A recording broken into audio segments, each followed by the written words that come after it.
Well, tonight the trucking industry is embroiled in a widening national scandal as police intensify their crackdown on dangerous work practices. Inspections in 2 states have discovered more speed limiting devices which have been illegally tampered with. Now 10 transport companies across the country are under investigation. The union representing truck drivers says large retailers are partly to blame. Robin Powell reports from Adelaide. Dozens of Scott's trucks have been inspected by New South Wales and South Australian police as part of a 2-day crackdown. New South Wales police say they found 9 trucks with speed limiters which have allegedly been tampered with. In South Australia, police issued notices to 10 trucks for alleged tampering. The Transport Workers Union says unsafe work practices are putting lives at risk.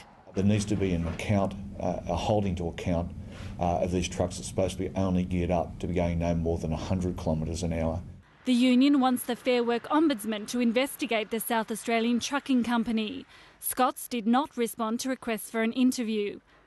Earlier this week, one of the company's trucks was clocked travelling at 142 kilometres an hour on the Hume Highway.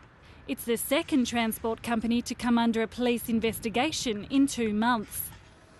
This is the horrific incident which sparked the initial investigation.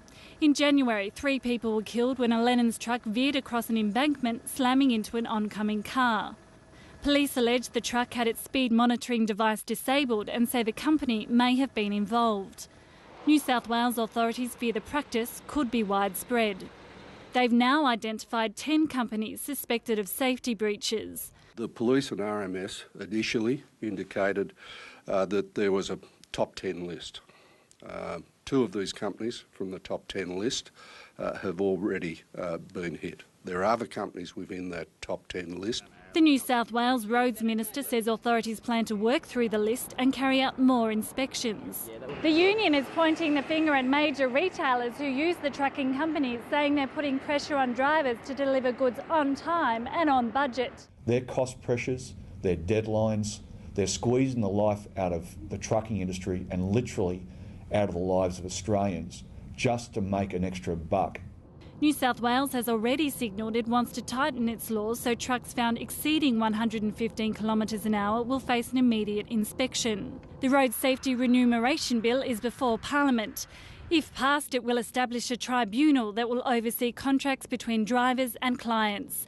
Robin Powell, Late Line.